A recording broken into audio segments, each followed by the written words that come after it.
a Japanese friend, and we worked the begging thing out to an actual science. It was totally worked out.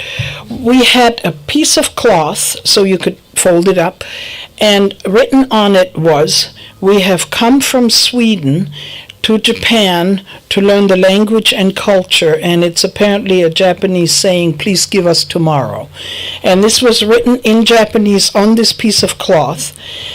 And we would sit between a high-rise office building and the next subway station around 4 o'clock in the afternoon when they all come out to go to the subway. And they would walk by, and the writing was too long. This was all scientifically figured out by our Japanese friend and us. It was too long to walk by and read. If you wanted to read what it said, and Japanese are nosy, you had to stop. Once you stopped, you couldn't walk on without giving, because it's just not polite. Then we had a bowl, and in the bowl we had 3 100-yen coins, which was about a third of $1 or so, thereabouts. So once you stopped, you read, you looked. You couldn't give less than that. Because then again, you also lose face. So we made about $100 an hour. Because people either gave that or more. And we worked an hour a day, hour and a half a day. Unbelievable. And it was like, and everything they put in, we took out. There were 3 100-yen coins were there. So it didn't look like there was a lot of money. One day, this car stopped, this blonde guy comes out and he says, "Good dog." That's Swedish for hello. And we said, thank God he couldn't read. He said, we got a call that there were Swedes in need. And we said, "Oh, no, that's German, American." And he said, "Well, maybe you could change your sign," because he couldn't read that it said that. So anyway, between that and selling our Nepali wares, we were actually quite well off at this point. And we were thinking of going to America. Now, when Mick was in New York and I had been arrested in Frankfurt, we tried, before he was in New York, we tried to get the permission of the military for us to get married. And the military denied that because I was a drug person. And then we tried to get a visa for me to go to the United States. And that was denied because of my police record for drugs. You cannot come to the United States when you have a drug police record. In fact, I understand that John Lennon is the one who beat that. Yeah, I've heard that. It said a precedent, right. But at that time, you were not allowed to. So we went to the American Embassy. Now, we're married. We had gotten married in Germany. We went to the American Embassy in Tokyo to apply for an immigration visa for me. If you're married to an American, you cannot come as a tourist. You have to immigrate, because as a tourist, you would be leaving again, and being married would be a sign that you don't. So we went there, and they said, "Oh, yes, fill out this, and that, and the other thing, and get your police record from Frankfurt." And so I knew what my police record from Frankfurt looked like. I'd already been denied the last time I tried, so we said, "The hell with it." Now what? Now we're in Japan. We can't go to the United States. So we decided, let's go back to India. Oh, I should get there. I should get to India. Wow, I gotta get to India. So we took the Messagerie Maritime ship back. But we decided we'd go as far as Saigon, and then we were going to take a ship up the Mekong to Phnom Penh. So when we got to, we're travelers, right? We got to, things started looking a little weird when the ship from the open sea to Saigon is about 4 hours on a switchback up the Mekong. And when we went earlier in the year, it was intense jungle. I mean, intense jungle, right up to the edge of the river. And when we came back, there was nothing. It was like the moon, literally. They had defoliated everything. It was black as far as the eye could see with an occasional burnt stump. Man, was that creepy. And when we got to Saigon, apparently many thousands of refugees had come in from the country, and they lived on the sidewalks. You could barely walk down the street. It was so packed with refugees. So the idea, and we heard about an American woman that was on a bus in Cambodia, and Cambodia or Laos, I don't remember, that had been shot by the whoever it was up there, the Pathet Lao probably. So we decided, but we only had a ticket to Saigon, so we had to ask the purser, please give him a ride to Singapore. And he gave us a free ride to Singapore because it was obvious we couldn't stay there. And in Singapore, actually in Hong Kong and then later in Singapore, we had discovered a new exciting way to get high, and that is we bought heroin, and it came in very hard sort of white grayish rocks, and you shave it with a razor blade, and we smoked it because a lot of the Chinese smoke it.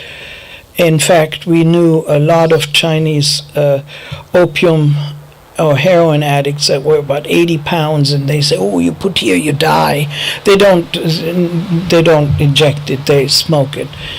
And so we started doing that, and we were quite fond of that fairly quickly. That was, and I remember we were in Singapore for about 6 weeks or so, and it was all like in some pink cloud somehow. I don't remember much of it. And we started growing very fond of that. So one day we were staying at the Sikh temple, and we went down there to visit a woman that I knew from Paris, also an Austrian woman.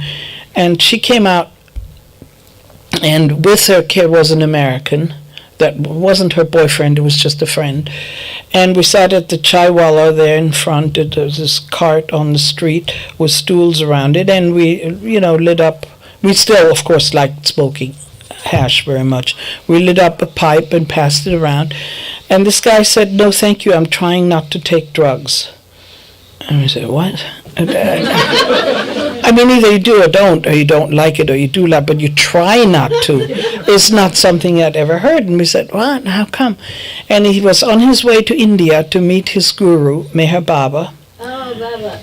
And Meher Baba doesn't like drugs. And we said, well, have you been to India before? No. And we said, well, there are so many gurus and so many Babas, and they all like to smoke. So if yours doesn't, just find yourself another guru. There are lots of them. We used to sit along the Ganges and smoke these chillums with the sadhus and the guys at the river, the naked guys and all of this. We used to sit and smoke with them all the time. So we knew a lot about Babas, and they liked to smoke.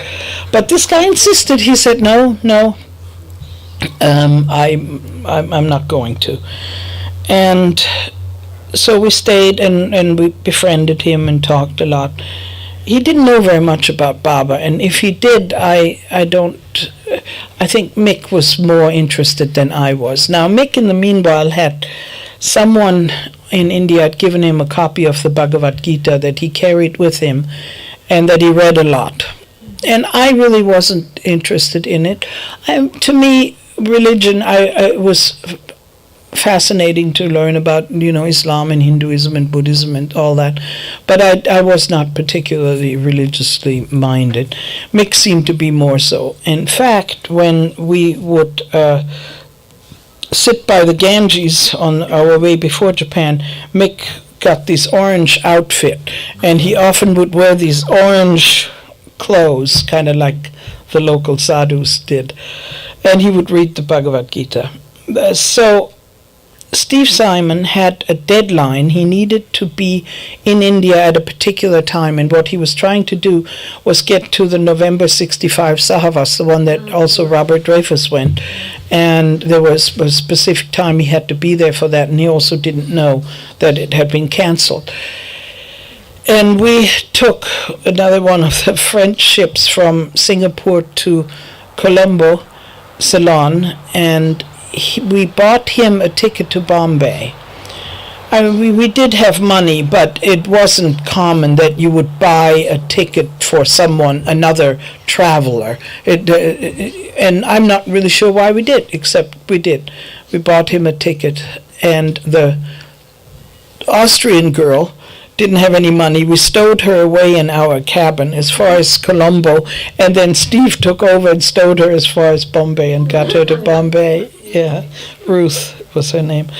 And so we got off in Colombo. Steve went on to Bombay, whatever happened, And we used to get our mail at the American Embassy. It is a service that they do for travelers.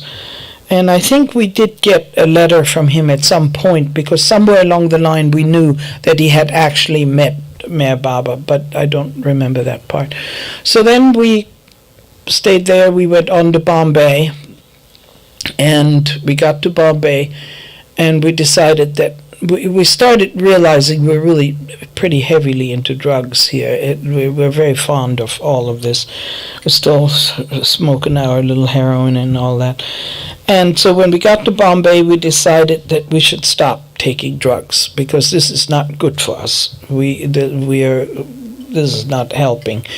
And we walked in. We had very, very little luggage. I mean, very small amounts of luggage. And we walked into Bombay, and there was this sandstone fountain that was dry. There was no water in it. It was huge. It was big, and it was in an intersection. All the streets came together like that, and it had 2 or 3 tiers. And we sat on the bottom at the edge of the fountain, and there's a guy sitting next to us, an Indian guy who's making these motions of breaking up hashish and putting it in a pipe, and he's lighting it, and he hands it to us. So our resolution lasted about 2 hours or so. It was the 31st of December, 1965, so our New Year's resolution didn't actually make it to midnight. And now we were in India, and we really didn't have a clear idea what. Living in a fountain? So we sat there in the fountain for about 2 weeks. With these people, we slept there. People lived in the fountain. We were not the only ones who stayed in the fountain. In fact, there was this whole happening in the fountain. There was one guy who wore a bunch of coats, actually, and they called him Anthony, though he was a Hindu. He would go to the temple and bring dal and chapatis for us every day. And he was the only one who didn't take drugs. Everybody else. And they liked us because the gully wala, they called it. The gully is like the little ball. The gully wala came and a couple times a day and sold little balls of hash. And Mick and I would pay for it. And so everybody loved us because we paid the gully wala, and we would all smoke together. There was a guy on the upper tier who was a masseur, and he had a wooden box full of oils and stuff, and he gave massages with his oils, and he also adjusted people. He went whack, whack, and this was his business in the fountain. So we just sat there, and desperation started sneaking in, both because of our sort of general drug sense, but also, okay, we're in India now what? So we discussed this with our friends in the fountain, and one guy said, go to Hyderabad. We said, really, you think so? Yes, go to Hyderabad. Absolutely, let's go. We took off, we got our bag, and we left for Hyderabad. We had a purpose now. We literally sometimes looked at the earth like we were these ants that were just crawling around. And on the way to Hyderabad, we got as far as Pune. And when we got to Pune, we stayed at the Green Hotel opposite the train station, which was a Muslim hotel, and we asked the guy, have you ever heard of this guy Meher Baba? Because we remembered Steve Simon said his guru Meher Baba lived in Pune. So we said, hey, do you ever hear of Meher Baba? He said, oh yeah, he lives down there on Bund Garden Road. We said, oh, let's go see him. So we got in a rickshaw, we drove down Bund Garden Road, and we went, wow, this guy has a palace. This is not your ordinary Baba sitting by the river in his lungi, this is whoa! I was really taken aback by that. And we walked into the garden, and this man came toward us, and we asked him if he was Meher Baba. And he said, oh, no, I'm just a gardener.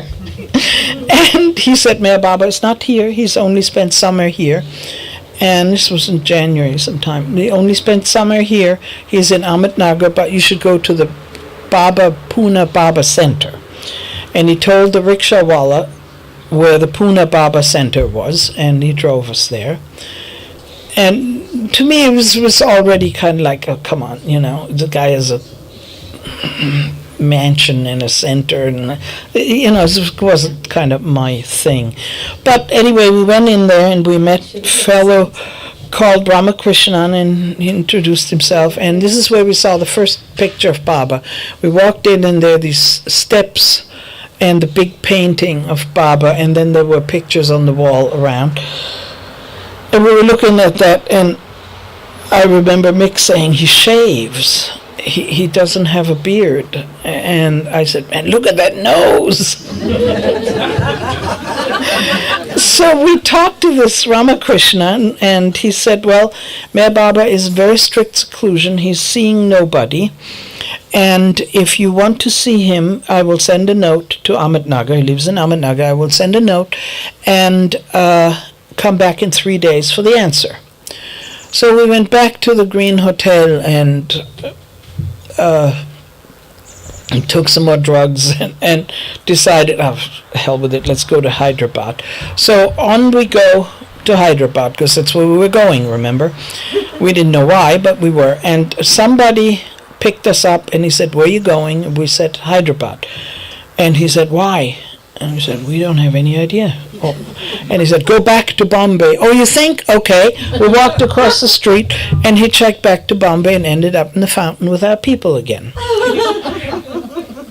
Now, things were getting more desperate somehow emotionally. I mean, there was no more meaning to life, apparently. And Mick said, let's go to Delhi, because we like Delhi. We've spent a lot of time in Delhi. Delhi is a nice place. So we took off hitchhiking, and the first truck took us to Ahmedabad, which is north. It's not the road to Delhi, because you have to cross Rajasthan, and there were no roads that crossed Rajasthan, the desert, that way. And somehow we ended up lost in the Rajasthani desert. And I remember getting hysterical. I don't get hysterical often, but I did, because we were just like in the desert. There was no road. I don't know how we ended up there. Somebody dropped us off who was going this way and that way. And I was like, what are we doing here? And a jeep came across the sand, and he was going to a temple called Natwara, which is one of the main Krishna temples in India. It's apparently a very famous Krishna temple. Now remember, Mick had been reading the Bhagavad Gita for a long time.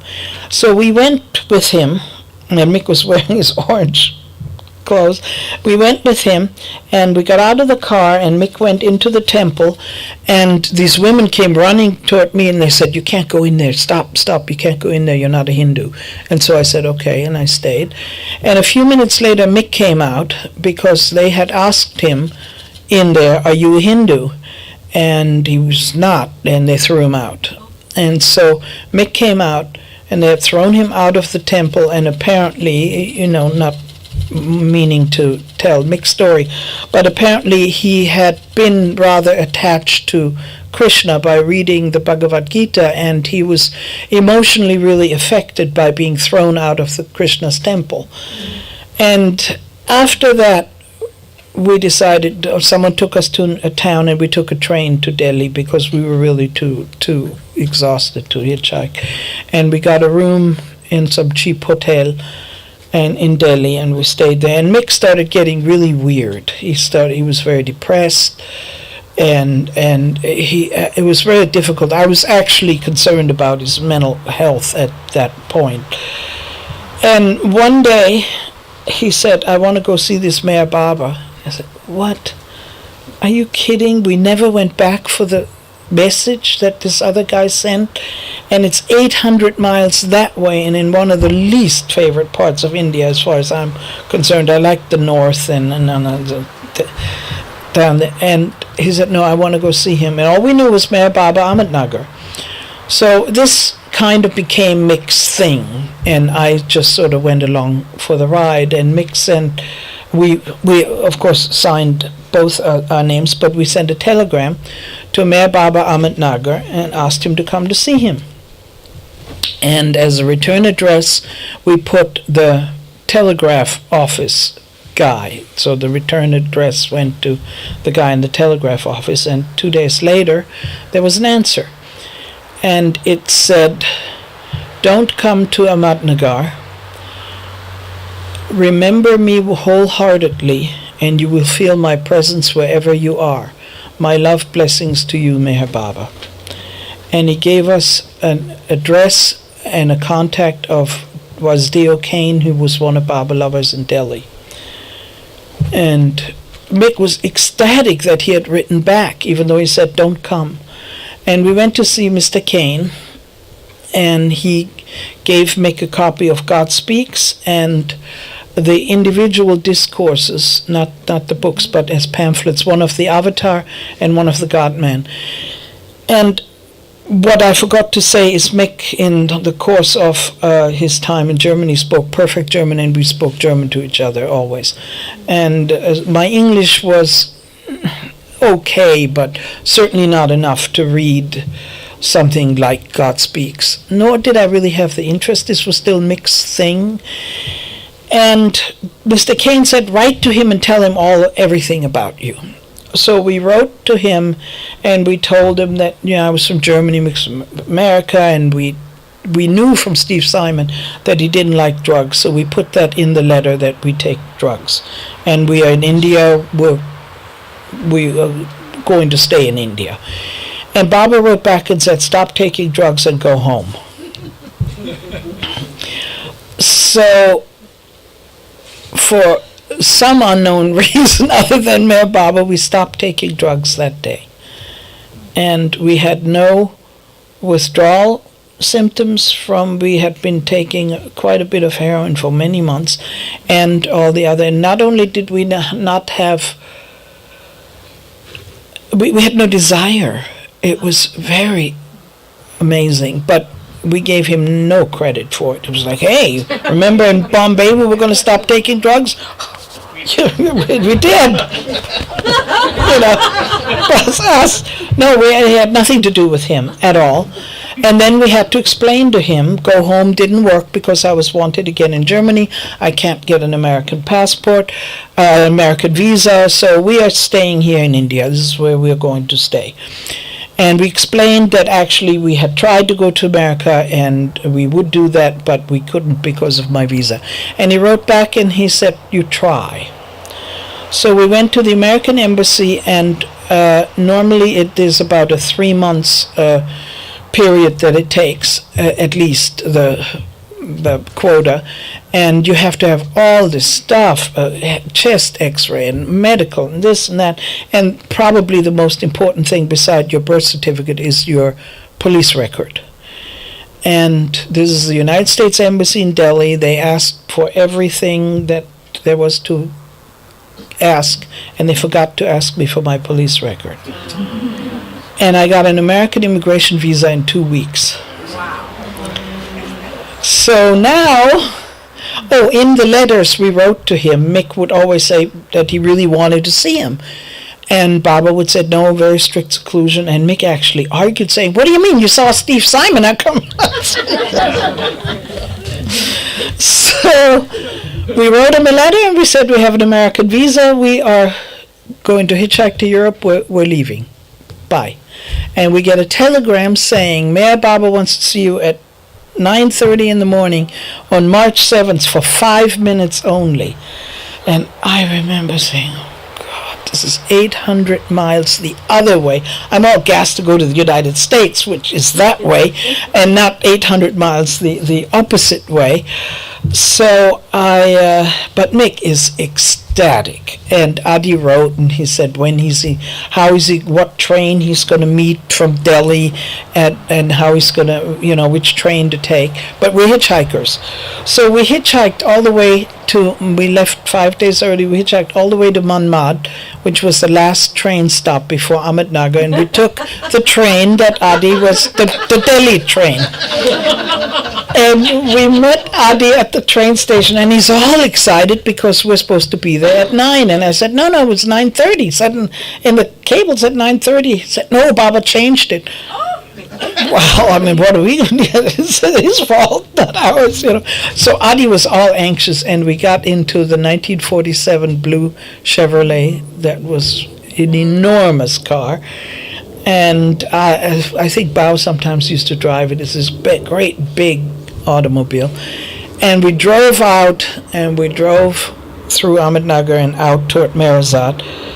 And Adi rolled down all the windows, and he said, oh, I love the country air, and the dust was pouring in because I'm not sure the road was paved, or at least not the portion he drove on, and he thought that was a wonderful country air. So we got there, and we drove through the green gate that was the entrance into Merazat, and he parked over on the side, and he told us to just sit. There was no porch, and there was no awning. The door to Mandli Hall was there, and there was this rough-hewn wooden bench, but you sat out. And so he said, you sit here and wait. So we sat there, and this old man comes with a beard and a stick, and he sits next to us, and he goes, Amrika? And we said, Amrika. And that was Baidul. And that's all he said, Amrika. And we said, So Mick says, what are we supposed to do when we go in there? What are we going to do? Oh my God, we should have brought a coconut. That's what you do. You give it at the feet of the master. And I don't know. What are we going to do? Maybe we should prostrate ourselves. I don't know. So Adi came out, and he said, and we were all anxious. I mean, Mick more anxious than me. And Adi came out and said, you are not to touch Baba's feet. You are just to go in and sit down. And so Mick walked in first, and into Mandli Hall. Baba sat over here in the chair. And the first thing I noticed was there were a bunch of people sitting on the ground. And I don't know why I thought we would be alone with him. Somewhere along the line, I think we knew he wasn't talking. I don't remember exactly when we found that out, but I think we knew that. But there were all these people, and I thought, all these people, this crowd here. There were the men Mandli, and I noticed that one of them was a Westerner, was Francis Brabazon, and Erich sat where Erich sat. And, I just took that in and then turned and looked where Baba sat, and Baba was going like this. So obviously we're not just to sit down, we're supposed to embrace him. And so Mick went and embraced him, and then he embraced me, and he motioned for us to sit down, and we sat on the floor kind of under the clock. And then I had a look at him. And he was very small. He was much smaller than I guess I had anticipated. The chair in Mandli Hall almost came like above him like that. He was small, and he didn't look well. His face was pale, kind of yellowish gray. He did not look well. And I remember thinking he looked old, and he looked ill, and he looked small. That was my first. It was in the middle of seclusion. It was March 7th, 1966. And then, but no time to sit and contemplate, because immediately he started gesturing, and Erich started talking. And the first thing he said was, how did you sleep last night? Well, we didn't sleep at all, because we took that bit of a train, from Manmad, but we said, fine. And he looked at Mick, and he said, you're very thin, are you well? And Mick said, no, this is my normal weight. And Mick was very, very thin. And Baba said, you should eat more chapatis. And in sitting there and looking at him, he certainly wasn't so small and old and gray looking very quickly. He was emanating a lot of his communication, and he was really on, and he looked around the room a lot. His eyes were not on something. His eyes darted around the room, and his hands were doing this hanging off the edge of the thing. Fascinating, just fascinating. And I noticed he had the most beautiful feet. They were on a little cushion, and they were just like a girl's feet or something. Absolutely beautiful feet. And his eyes were just amazing when he looked around. And then it got real heavy. You could feel somehow the vibe. It got real serious. And he said, "Have you stopped taking drugs?" And we said, "Yes." And then he smiled. And apparently we had obeyed him and made him happy. And that was just so light when he smiled, beaming. It was just one would levitate or something. It was so light. But again, it wasn't possible to linger in any kind of a feeling, because right away something else started, he would say. And he asked if we had children. And we had talked about not wanting children. That was clearly not part of our thing. And in India, often when people ask you if you have children and you say no, and you say you don't want any children, they think this is really weird. So I had a standard answer of saying later, maybe later. And so Baba asked, "Do you have children?" And Mick said no. And Baba said, "Do you want children?" And Mick said no. And he looked at me, and I said, "Maybe later." And somehow he, for whatever reason, he said, "Who am I to please?" And he said, "Mick, if you love Ushi, you're to tell me to please her. And Ushi, if you love Mick, you're to tell me to please him." And I didn't say anything. It was like, yeah. And Mick said something like he should only please himself or something. And then he asked, "Who do you take me to be? Who do you think I am?" And he looked at Mick first. And Mick said, "I take you to be the living Christ." And I remember thinking, not only what does that mean exactly, I mean the concept, of course, of the prophet I understood from the different religions, but that Mick said that, the living Christ, and more than that, I thought, how come he never told me that? I mean, this was, wow, this was apparently a big thing. And again, there was no time to think, and Baba looked at me and he said, and I said, "I have no idea. I don't know." And obviously he was satisfied with Mick's answer, and clearly I needed an explanation. And he looked at me and he said, "I am God in human form. And I know this because I constantly experience. I never ask myself. I know through constant experience that I'm God in human form. Like you're a woman. You never wonder, am I a woman or am I a man? You know through constant experience that you're a woman." And Sign for Woman was like that. And like that, I know that I'm God in human form. And this was so overwhelming to me. And he actually looked at me when he told me that I had no idea what to do with this and how to react or anything, because the only thing that I could say now, and that I must have felt at the time, was that when you sit in front of God and he says he is God, there is no way he is anything else. And there's no room for doubt. I had no spiritual experiences. There were no lights flashing, sounds, anything, thunder clapping, anything like that. It was simply the conviction with which, the authority with which he said that. And no one can say that like that and without being that. And I sat there, and I had now discovered I'm sitting in front of God, which is such a monumental thing that I didn't know what else to do, I suppose, and I started to cry. And I sat there and I cried. It was March 7th was the day of Holi, the Indian festival where they throw red powder at each other.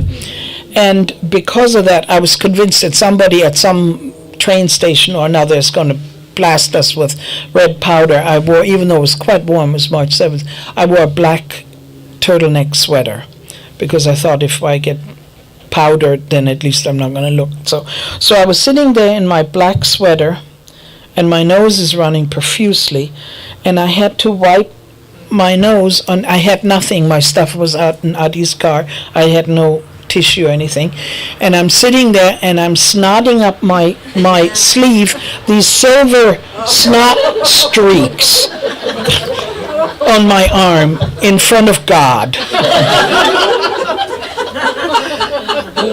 And that's how that went. And then he said, "Do you have any questions?"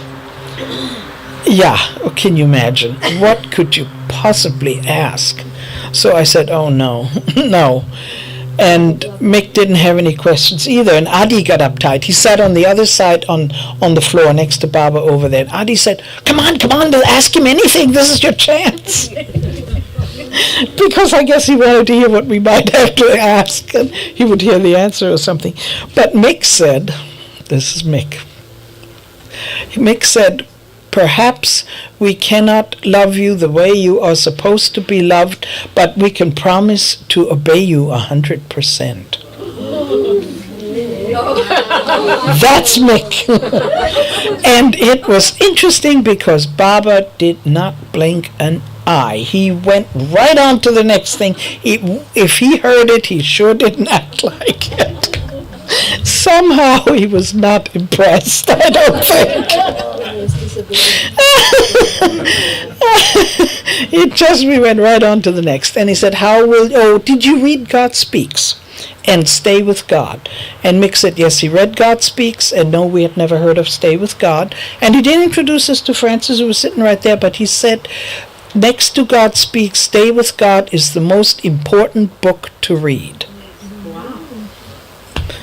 And he instructed Adi to give me a copy. I told him I couldn't read it. My English wasn't good enough. He instructed Adi to give a copy of Liebe und Weisheit, which were discourses that had been translated by Hilda Halpern. And he asked if we had been to his birthday celebration in Delhi, which we had gone, and what did we think? And it was all in Hindi, and so it was fine. It was nice. And he asked, how will we return to America? And we told him that we would be going overland, and he said that to Europe and then go from there, and he said that was okay. And he said that we should persuade young people from taking drugs, that stopping young people from taking drugs was the highest spiritual work to be done in the world today. And we should go to the West and persuade young people from taking drugs. And he said, I love you more than you can ever love yourself. I love you both more than you can ever love yourself. And I will help you inwardly. Now kiss me and go. And we got up and we kissed him, and he kissed us on both cheeks, and we walked out. And I remember the sun was really bright. And the other thing I remember was his smell when I kissed him and he kissed me. And his smell was, I mean, you can't describe a smell, but it was nothing like flowers or perfume or anything like that. The closest I can describe it is a newborn baby. This really clean smell, like a puppy or a baby. That like really new, clean smell. And one of my friends once said it was that he smelled of innocence. That wasn't my thought. Somebody else said that. And we went, and Adi took us. We came out, and this woman came toward me, and she saw I was weeping and said, "Oh, can I help you? What can I do for you?" And unfortunately, I was so impolite, I said for her to leave me alone. And that was Dr. Goher. I felt bad. I thought, man, I could have played my cards right and she might have taken me back to meet the women. But I didn't even know that women existed, so I didn't know anything. I just told her to leave me alone. And we went to Adi's office for lunch, and we were to leave that day on our way back to America. And Baba sent a bicycle messenger to Adi's office to ask us if we wanted money. If we needed money, Adi was to give us money. And we said, no, we have enough money, thank you, and we didn't take it. And that's within 15 minutes. Good. And this afternoon, I'll tell you the gory details of what happened then.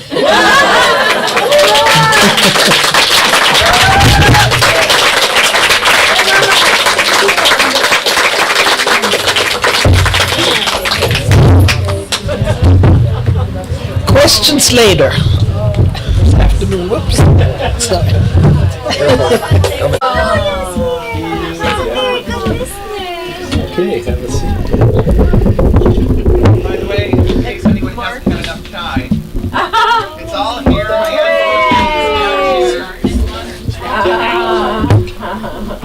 There's more chai? Yes. Oh, All right. chai. Before you can have your down.